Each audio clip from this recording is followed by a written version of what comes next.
Hello, my name is Brian Sauer, and today I'm going to be talking about the United Airlines crisis of 2017, which was the one that I chose to investigate for my research paper. So just a little bit of overview about the situation. This event started late Sunday, April 9th in 2017, and really took off Monday, April 10th, 2017. It was considered one of the worst PR events in recent history. And it was the main event that really caused a lot of stir was the removal of Dr. Dow forcibly from the plane that he paid for, along with three other individuals. So in the beginning, this all started because a United Airlines flight in Chicago needed maintenance that was unexpected. They needed four employees that were scheduled on that United plane to be in Kentucky for a connecting flight that they had to work. This left the four employees stranded in Chicago and created a panic for United because they needed those four employees in Kentucky. So they took the next flight that was headed to Kentucky, Flight 3411, and offered vouchers for four passengers to give up their spots in the plane. I believe that these vouchers were $400 and then a reschedule for a flight. No passengers accepted these vouchers because they didn't feel it was a good deal and they paid for their flight. So three of four of them reluctantly accepted these vouchers and one did not, which brings us to Dr. Dow. Dr. Dow was the fourth passenger and he was the one that refused the voucher. So when he refused the voucher, people said that he was calm and he understood that United was in a tough situation, but he needed to be to work in Kentucky for the next day, so he didn't have the option of missing the flight. So United thought it would be best to forcibly remove him as they needed that fourth seat, and they drug him down the aisle screaming. From this, he got a concussion, a broken nose, a sinus injury. He lost his two front teeth. And as we can see from this slide here, there's a picture of him being drugged down the aisle, and it looks pretty brutal, and then also him standing covered in blood, likely from his two front teeth and broken nose. So this interaction was recorded by many people, and it took off mainly through tweets and Facebook posts, but the main one that it took off through was Twitter. So the tweet development started, and there was posts and hashtags about the video that were shared thousands of times within the first few hours. So this slowly simmered on Twitter and didn't take off right away for 8 to 12 hours. Then it moved at a rate of 1,000 mentions per hour, which is significant. It hit 250,000 views, and it continued to exponentially grow, and it started making headlines everywhere, and everybody was brought to attention about it. United had no knowledge of this tweet until the video hit over 250,000 views. And then when they did have knowledge, they responded slowly. And this didn't look good for the company because it showed that they were not actively monitoring anything. So as you can see from this post here, this man, Jesse Mods, said, "Hey United, this is how you reaccommodate your passengers." And it's a video of the Dr. Dow being drugged down the aisle. So what they did is they responded to these tweets down the line and not the original post. So they were asking people with just hundreds of retweets and not the 250,000, which was the original one at this time, asking for flight information on how they can fix this situation, which wasn't very good. So this graph here is from one of my sources that I'll show at the end. It's called Brandwatch, and they do analytics for things like tweet development. And they specifically looked at this case. So where it's highlighted here at 8 p.m. is where the original post was taken, or the post was made. And then we can see that it simmers for 8 to 12 hours before it really takes off. And during this time, United had no idea of the tweet. So at the same time, United was running a positive ad campaign to help Carter Wilkerson get free chicken nuggets. And they were saying that they would fly him to any Wendy's he wanted, because he was trying to get the free chicken nuggets from Wendy's if he got the 18 million retweets. So they were pursuing this ad campaign and tracking it because they were going to have to give this man a free flight, but they had no detection of these negative tweets or hashtags coming, which shows some incompetence and lax management. United Airlines CEO then released a statement. I have it here on the slide. I won't read it to you, but the main thing from this was he said that they apologized for having to reaccommodate their passengers. Customers did not like that. They did not think that the choice words or the person chosen to make the statement was right, because that was not a reaccommodation. That was a pretty brutal effort to remove a man from his seat. So this statement started getting shared at a rate of 250,000 views an hour, just because of the wording reaccommodate.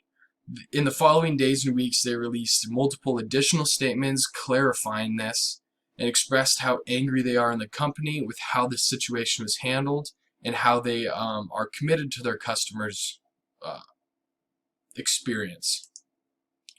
So kind of as a fallout from this, United vowed to launch a full investigation.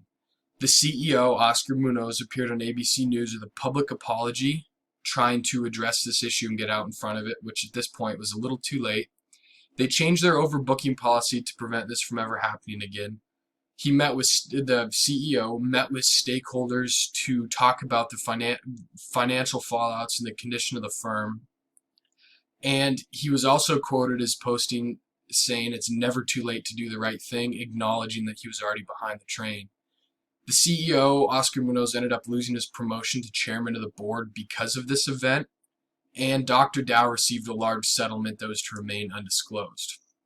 So after this whole thing transpired, there were some after-action revelations that came out. So it was revealed that Dr. Dow was removed when he was removed from the plane. The CEO, Munoz, sent an email to employees commending them on a job well done. So this was a little alarming because it was not a job well done. So people didn't know if he didn't have the right information or if he was just not involved with the company, which is kind of alarming. So this was also not the first time in 2017 they made headlines for a PR issue, and it was only April. Earlier on, they refused to let 2 women on the plane because of their clothing, which was inappropriate, and they were just leggings. So there was a lot of controversy over that. So some warning signs were kind of vague and hard to see. There's really not a lot the company could do to predict it until seeing that first plane was going down for maintenance, even though they probably should prepare for that. So they had a poor overbooking policy.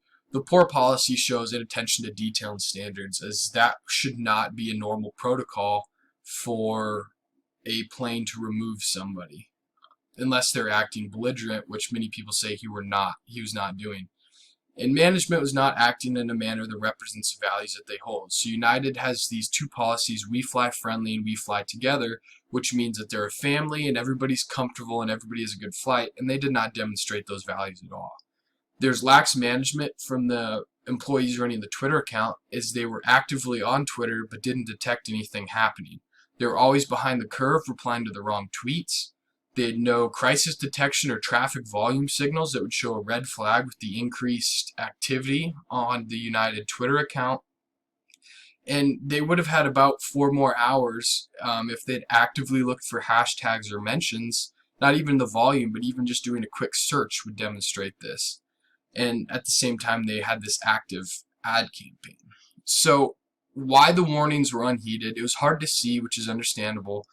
But in the beginning, the management showed hubris. So they assumed that they trained employees well and they can handle it. And that's why the email was sent out commending the employees before he even knew what was happening. Arrogance caused them to miss the dots, and they underestimated the problem, as this removal had probably happened before. And it's a poor policy that you can't forcibly remove and injure a paying customer. So this brought bad publicity. So the 4 rules of crisis containment: act quickly and decisively. They broke all 4 rules. They let the problem stew and waited to release a statement. They didn't put people first, and they dragged a man off a plane. They were not on scene. They had a relatively small digital footprint, and they did not address the crisis when it happened. They were absent virtually everywhere, and they had no presence. They did not communicate liberally, as 8 to 12 hours after the first communication, they had the wrong spokesperson who covered the truth, went the opposite way of values, and he waited for days before communicating with stakeholders. So the crisis resolution was along this proper lines, but it was too late. They gave honest facts. They were honest. They knew they messed up, and they tried to correct it, which no doubt would hurt revenue.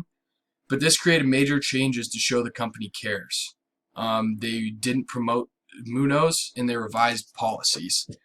So some suggestions that could make this maybe go a little bit smoother is make someone alert to the warning signs with quick and accurate responses. This would have had the whole ship off earlier on. Monitor online activity like volume, hashtags, and the sentiment for online users. Make current policies align with your mission statement so everyone is on board. And know the facts and be honest, otherwise the media is going to frame it. Reaccommodation was not the right word, and the media framed it that way, and it bit them in the butt because knowing the facts might have changed the wording, and it would have shown, better wording would have shown that United actually cares about their customers. So in conclusion, they did not handle the crisis well. The non-existent crisis detection in media oversight framed it to how the media wanted to. The inattention to detail, lack of people doing their jobs, and lax management standards all played into the post going shared and unnoticed for 8 to 12 hours, which is unacceptable. And the way they handled it and responded to the crisis is what really hurt them. Their choice wording was not appropriate, and many of their customers did not like it. So here are my references, and the first one is the brand watch where I pulled the graph from.